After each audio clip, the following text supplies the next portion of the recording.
When we first looked at the UGreen HiTune about 5 months ago, many of us were surprised with the level of performance that these earbuds provides. Almost half a year later, we're in for another surprise to see how UGreen would have improved their HiTune series of earbuds.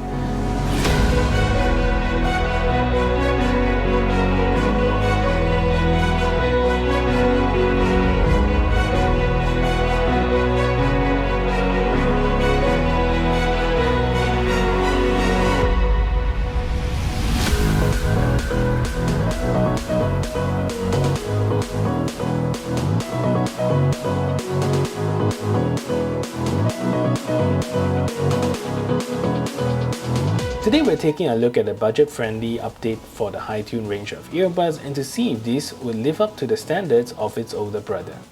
Welcome to a review of the UGreen HiTune T1. Hello, my name is Sean and welcome back to my channel. If you're new to my channel, I do a lot of tech reviews as well as unboxing, and if that is something that interests you, do consider subscribing to this channel, leave a thumbs up on this video as well as share this video to all your friends around. And with that said, let's get on with a review of the UGreen HiTune T1. UGreen has always been my favorite peripheral brand and more recently a favorite budget earbuds brand. I've personally bought the T1 for about 130 Malaysia ringgit and it retails for about US 36. It's still a very budget friendly earbuds and I would recommend anyone who is starting out with budget earbuds to start right about this price range. So if you're interested in getting these earbuds, do check out some of the links in the description below for their latest prices and it'll definitely help out the channel a lot. So the HiTune T1 has a modern earbuds geometry and is similar to the likes of TWS and B2 by Edifier with a lay flat case profile with the earbuds that lays flat inside the case as well. And it's nice to see UGreen not just copy the competition but actually designs their own earbuds with their own style. The case itself is made of a matte black hard plastic. It has a very smooth and premium feeling, but from the feel of it, this type of material generally scratches quite easily. The top of the case you get a grey plastic plate with the UGreen branding embossed on the top and it looks really quite nice. At the back of the case you get a USB-C charging port, so charging the case up is pretty fast, and the flat bottom of the case hides the potential of wireless charging coils, but in the case of the UGreen they left out and did not include any wireless charging for this case. Opening the lid is really smooth, but because the case is so slippery it kind of makes it a little bit slippery to open the case sometimes, but when you do open them they sit nicely using a friction lid and don't slam shut on you for you to access your earbuds. And inside you'll be getting a very similar setting to the TWS and B2, and the earbuds design actually looks very similar to the Soundcore Liberty Air 2 Pro that we've recently looked at. Inside the case you get a pairing button and you can press it also to check the battery percentage of the case, and the LED on top of the button will blink white 3 times, which means the case has more than 30% of battery life. If it blinks 3 times in red slowly, that means it has less than 30%, and when it's less than 5% it'll blink 3 times very quickly. So the earbuds look very high-tech in my opinion, and when I see earbuds like this, I often think that it has multiple drivers inside because the head of it is so huge.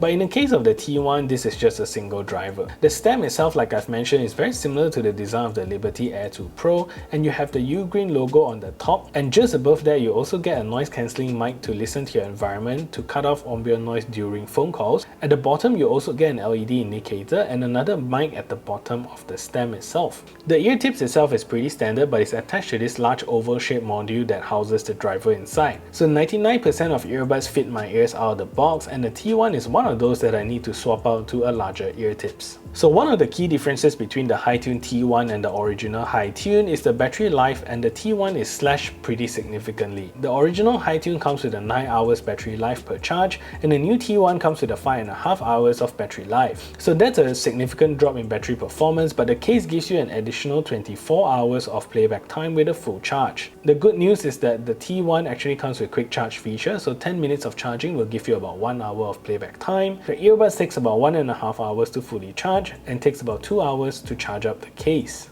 From a feature standpoint, I think these earbuds are pretty similar, but with the new T1, UGreen replaced the QCC3020 chipset with the Iroha Bluetooth 5.0 chipset that supports AAC and SBC audio codec. If you ask me, I think this is pretty decent chipset, and although you miss out on aptX, audio performance is still generally pretty good. The HiTune T1 also comes with an IPX5 water resistant rating, so it should provide you with sufficient protection for sweating and rain splashes. Just don't bring these earbuds swimming since these are not designed for submersion. This earbuds also supports a super seamless mono and stereo mode, and it's really impressive that taking either side out and putting it back into the case doesn't stop the media, so being able to use them independently is really nice. Lastly, there are no multi-point connectivity on these earbuds, so you can still connect them to multiple devices, just not at the same time.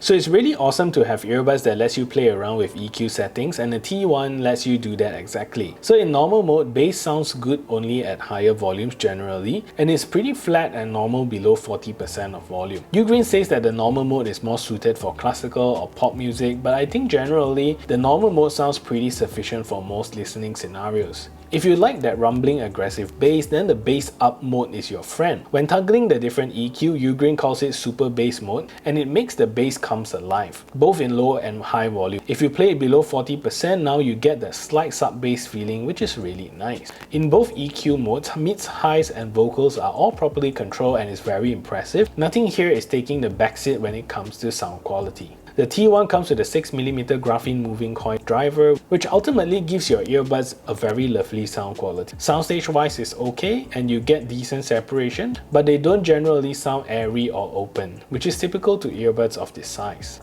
In terms of call quality, I think the HiTune T1 does a pretty good job in both quiet and noisy environments. Although in noisier environments, it doesn't really cut out background noise all too much, but at least it still focuses on your voice pretty nicely. Anyway, let's take a listen to the call quality test of these earbuds.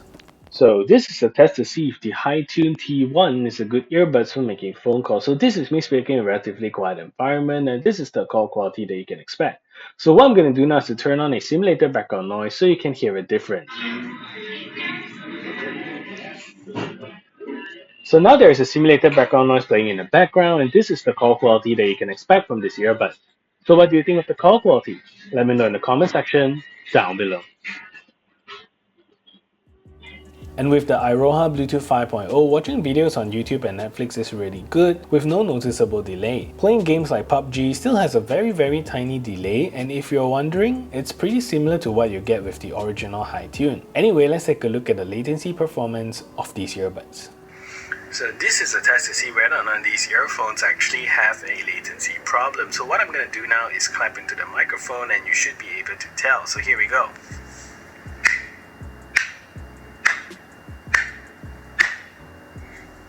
And if you see the hands not synchronized with the sound, then you will know that these earphones actually have a latency problem.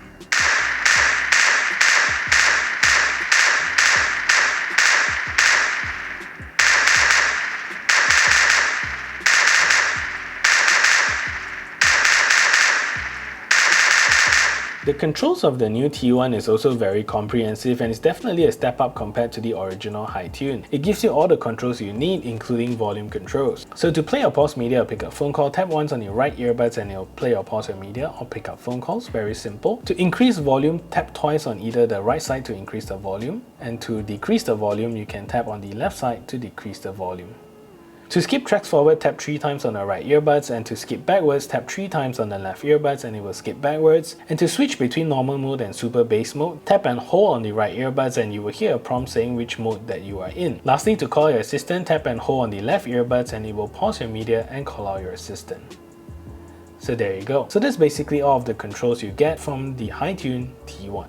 I think this is in many ways a step up from the original HiTune. Honestly, don't let the aptX fool you because this version is equally as good if not better. Plus it's also cheaper compared to the original. For my money, I'll go with the new T1. So that is it for this review. If you find this video helpful, smash that thumbs up button, share this video everywhere, and if you haven't yet subscribed, do consider subscribing, and I'll see you in the next video.